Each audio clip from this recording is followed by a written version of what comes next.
There are so many people in the world, and you know, you may be watching this right now, and you have these incredible ideas, and what you think is missing is motivation. And that's not true. Because the way that our minds are wired, and the fact about human beings is that we are not designed to do things that are uncomfortable or scary or difficult. Our brains are designed to protect us from those things because our brains are trying to keep us alive. And in order to change, in order to build a business, in order to be the best parent, the best spouse, to do all those things that you know you want to do with your life, with your work, with your dreams, you're going to have to do things that are difficult, uncertain, or scary, which sets up this problem for all of us. You're never going to feel like it. For me, one of the hardest things to figure out was, why is it so hard to do the little things that would improve my life?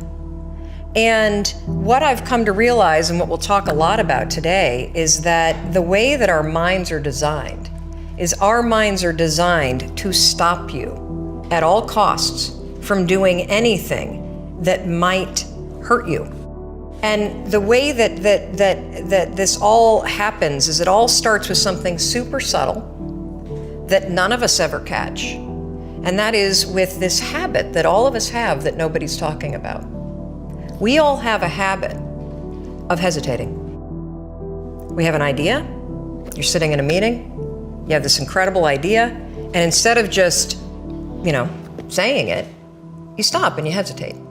Now, what none of us realize is that when you hesitate, just that moment, that micro moment, that small hesitation, it sends a stress signal to your brain. It wakes your brain up, and your brain all of a sudden goes, oh, wait a minute, why is he hesitating? He didn't hesitate when he put on his killer spiky sneakers. He didn't hesitate with the really cool track pants. He didn't hesitate with the NASA t-shirt. Now he's hesitating to talk, something must be up.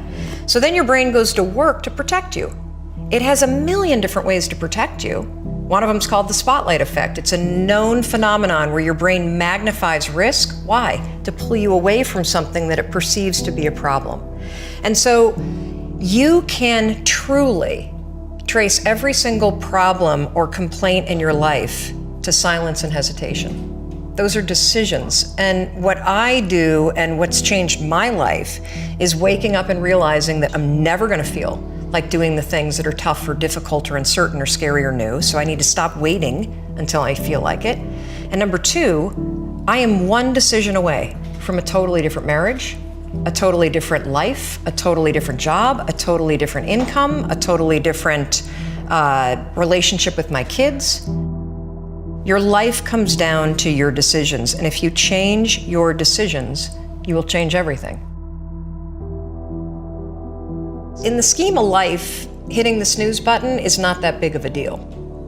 But here's the thing about life. None of us wake up and say, today is the day I destroy my life. What we do is we kind of check out because it feels overwhelming.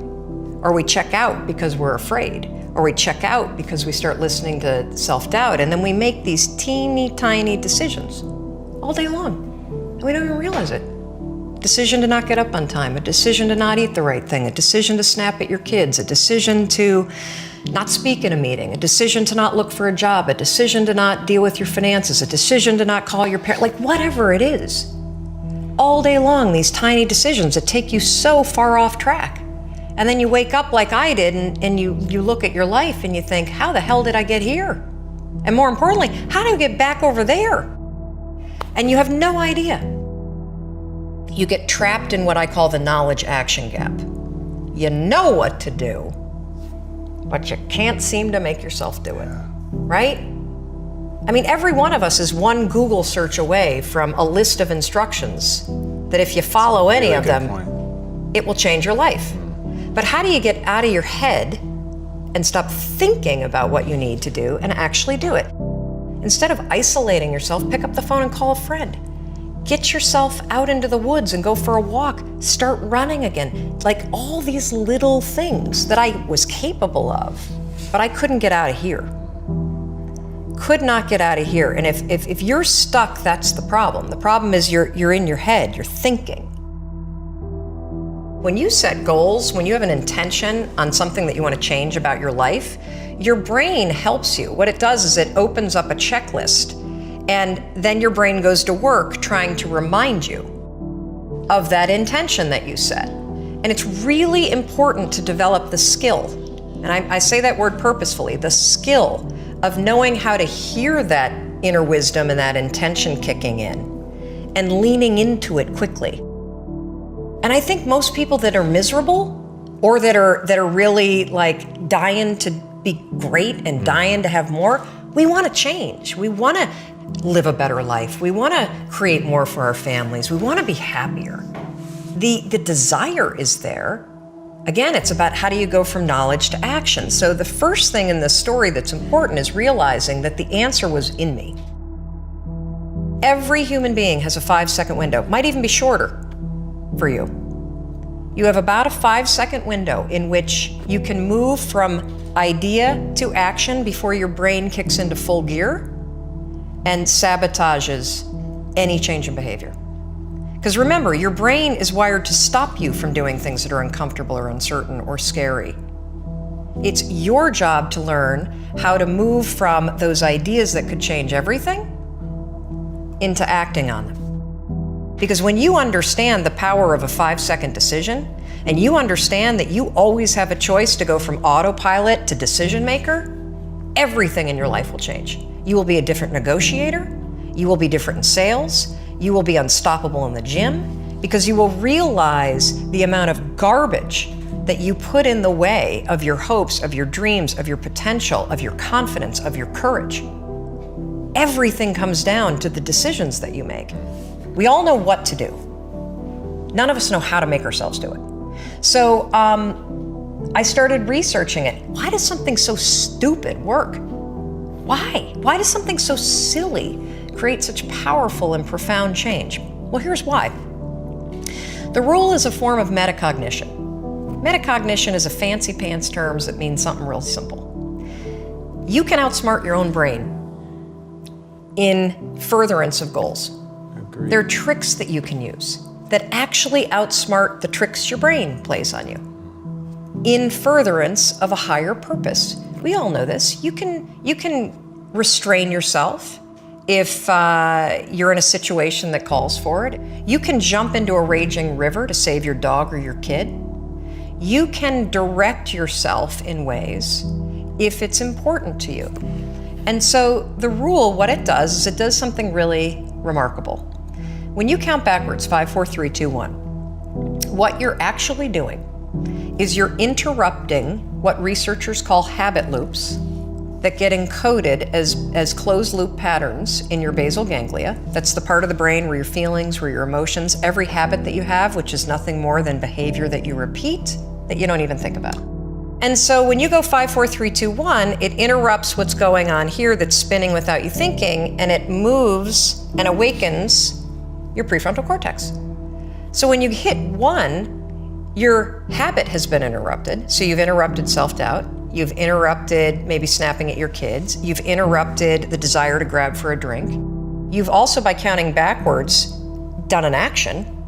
It's awakened your prefrontal cortex. That is the part of the brain that you need that's awake when you're changing behavior, when you're learning new things. When you hit 1, it's also a prompt.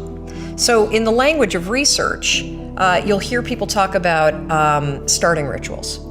That is something that's proven to help you learn a new habit. The 5-second rule, when you repeat it, becomes a starting ritual that triggers you to act with confidence, that triggers you that this is a moment for courage, that triggers you to shift gears. And because you've also done the manual work of awakening the part of the brain that you need to change, you've set yourself up for success. It doesn't work if you count up, because you can keep going. And also, counting up doesn't require focus.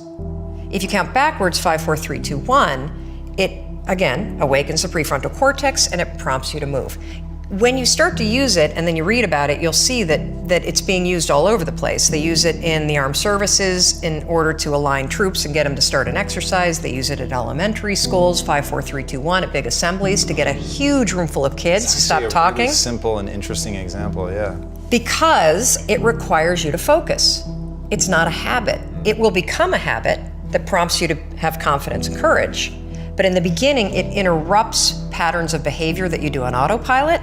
It helps you assert control, and it teaches you how to become the kind of person that moves from thinking about something to actually doing it. Change comes down to 5-second decisions, and this is why the 5-second rule is important for everybody to know. It's your job to push yourself. And I don't care if you're Dr. Martin Luther King Jr., or you're Michelangelo, or you're Lin-Manuel Miranda, who wrote Hamilton, you will struggle with self-doubt.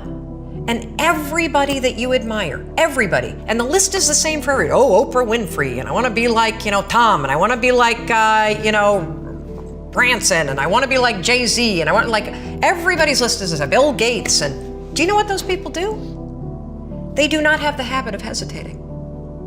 They trust themselves.